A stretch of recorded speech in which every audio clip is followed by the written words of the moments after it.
Saudi আরবের education system থেকে বা তাদের যে পাঠ্যপুস্তক আছে যেগুলো হচ্ছে তাদের একাডেমিক বা বিভিন্ন শ্রেণীতে পড়ানো হয়, সেই শ্রেণীর বইগুলোতে ইসলামের কিছু তত্ত্ব মুছে ফেলা হয়েছে এবং উঠিয়ে নেওয়া হয়েছে।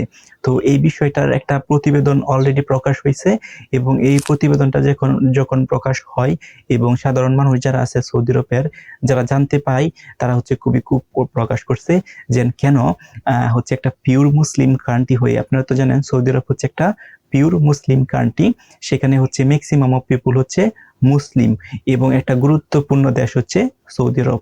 তো সেই জায়গায় থেকে ইসলামের হচ্ছে চর্চা বা ইসলামের প্রতি জ্ঞান সেইগুলা বেশি, তাদের যে এডুকেশন সিস্টেম আছে সেখানে বেশি থাকবে, সেটাই কিন্তু স্বাভাবিক, ইট ইজ নর্মাল। বাট সেখান থেকে আরো ইনভলভ না করে, ইসলামের জ্ঞানকে আরো ইনভলভ না করে সেখান থেকে বাদ দেওয়া হয়েছে, এবং এই বাদ দেওয়ার কারণেই কিন্তু সৌদি আরবের যে সাধারণ বিশ্লেষক যারা আছে বা শিক্ষিত যারা আছে, ইভেন সাধারণ মানুষ যারা আছে, তারাও কিন্তু খুবই ক্ষোভ প্রকাশ করতেছে।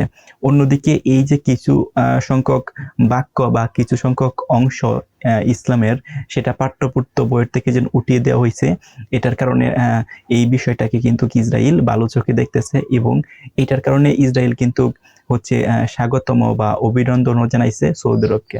এখন প্রশ্ন হচ্ছে, হঠাৎ করেই কেন সৌদি আরব সরকার এই ধরনের একটা উদ্যোগ নিল?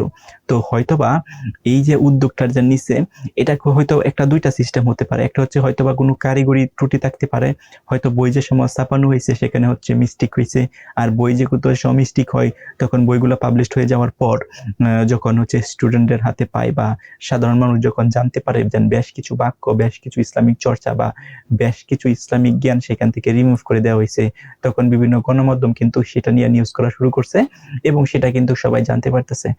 এটা একটা বিষয় হতে পারে। আবার অন্য বিষয় হতে পারে যে সরকার থেকে বা গভর্নমেন্ট থেকে নির্দেশ দেওয়া হয়েছে যে সেই যে ইসলামের জ্ঞানগুলো আছে সেগুলাকে রিমুভ করে দেওয়ার জন্য, এটাও কিন্তু হতে পারে।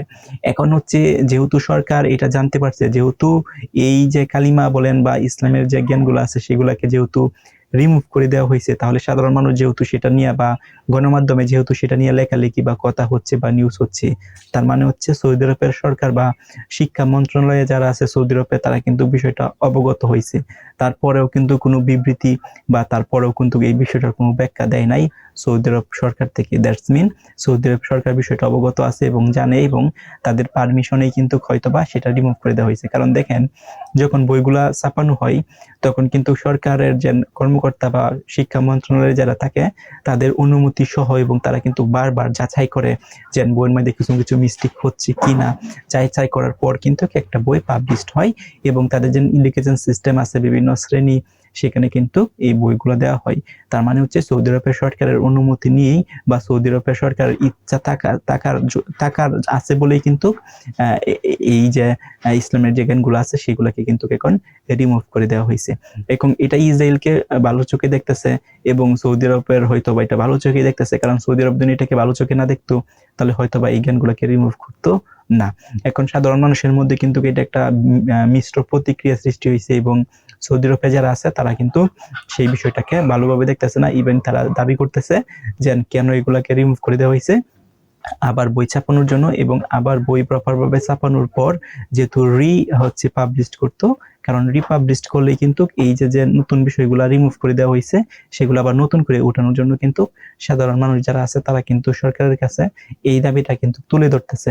এখন কি সরকার কি আবার নতুন করে বই ছাপাবে, না হচ্ছে যে ইসলাম চর্চাগুলা রিমুভ করে দেওয়া হয়েছে বা ইসলামের জ্ঞানগুলোকে রিমুভ করা হয়েছে সেগুলো এভাবেই থাকবে, এটা এখন আর বলা যাচ্ছে না। সো আপনাদের মতামত কি, কমেন্ট করে জানান।